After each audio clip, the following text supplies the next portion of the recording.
La France n'est pas un pays réformable. Beaucoup ont essayé, ils n'ont pas réussi. Parce que les Françaises et les Français détestent les réformes. Parce que dès qu'on peut éviter les réformes, on ne les fait pas. C'est un peuple qui déteste cela. Alors ça, c'était le président Macron en 2017, puisque vous posiez la question, un voyage en Roumanie. Et en voyant ce qui se passe autour de la réforme des retraites, par exemple, et en lisant notre partenaire, l'excellent Courrier International, on s'est dit qu'on allait parler de ce thème. La France est-elle réformable? Par exemple, retour sur ce qui s'est passé cette semaine, sujet du journal 1945 sur M6. 23 heures passées hier soir, l'article 2 est mis au vote. Le scrutin est ouvert. Et le coup près tombe pour l'exécutif. 256, l'Assemblée nationale n'a pas adopté. Les députés de l'opposition exultent. Les insoumis se lèvent, comme le montre cette vidéo tournée par l'un d'entre eux, bien que cela soit interdit. Non, vous croyez où? Non mais c'est incroyable. Vous faites pitié. Franchement, voilà maintenant 4 jours que nous sommes là. 4 jours et on n'avance pas. Voilà, alors ça c'était l'Assemblée. Et puis jeudi, c'était la nouvelle journée de manifestation. Petit tour dans la rue. La mobilisation en province, elle est encore plus forte que dans les grandes métropoles. Ils étaient 7 000 à Marseille, d'après la police, 90 000 pour les syndicats, entre 3 et 10 000 à Strasbourg, entre 6 700 et 12 000 à Rennes. C'est un petit peu comme la cocotte minute.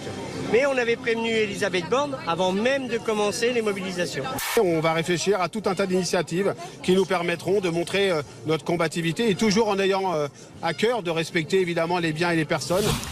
Respecter les biens et les personnes, ça c'est Laurent Berger. Le bazar est donc plutôt à l'Assemblée nationale que dans la rue.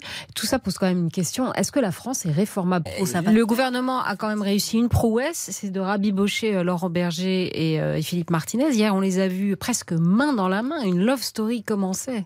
Ouais, on s'entend bien. Alors j'ai du mal à le dire devant lui parce que j'aurais pas non plus. Non, mais bien sûr qu'on s'entend bien. On se respecte depuis toujours d'ailleurs. Même quand on exprime des désaccords, on se respecte. Je crois qu'on est deux syndicalistes qui sommes très préoccupés de la situation des travailleurs et des travailleuses. Et puis c'est vrai qu'humainement ça passe bien. Donc on va pas se cacher. Enfin, moi je préfère être copain avec Philippe Martinez qu'avec beaucoup d'autres. Juan Dorado, ça vous fait sourire? Oui, parce que on connaît l'histoire de ces dernières années entre deux syndicats et deux hommes qui ne pouvaient pas se voir, se sentir. Et maintenant, ils vont partir en vacances ensemble.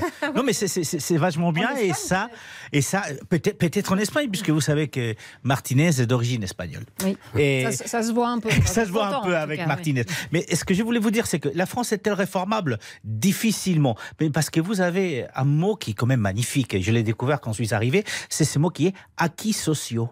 Les acquis sociaux. Ah, vous n'avez pas ça, vous, les acquis sociaux? Comment ça se traduit dans vos pays? Non, mais pas comme en France. C'est-à-dire que là, le problème, c'est qu'à un moment donné, tout est un acquis social. Et donc, on ne sait plus du tout si on peut ou pas toucher. Et vous l'avez dit, il y a eu les manifestations en Espagne, la réforme de la retraite. Elle a été même accordée avec les syndicats. Un accord syndicat-gouvernement. Imaginez, si on est avancé par rapport à la France. Et ça, c'est un vrai souci pour la France. Et puis, il y a ce système très particulier d'après-guerre, qui est ce système paritaire, où les syndicats ont un rôle éminent. Ils sont à 10%, là. Oui, mais sauf qu'ils font 7% des gens syndiqués en France. En Espagne, ils sont très peu, ils sont 14 quand même. En Allemagne, ils sont beaucoup. J'avais vu 17-18%. L'Italie encore plus loin, mais on est très loin des 60 et quelques des pays Finlande, Suède, Danemark. On est vraiment très loin. Donc, les syndicats ont un pouvoir qui ne se correspond pas avec la réalité du terrain. Ils sont en train de reprendre un peu de poil de la bête, là. Ils ont une augmentation. Mais à 8, 9 ou 10%, ça représente quoi? Ça représente les gens qui sont dans l'administration publique, où là, les pourcentages sont beaucoup plus élevés au niveau de la syndicalisation.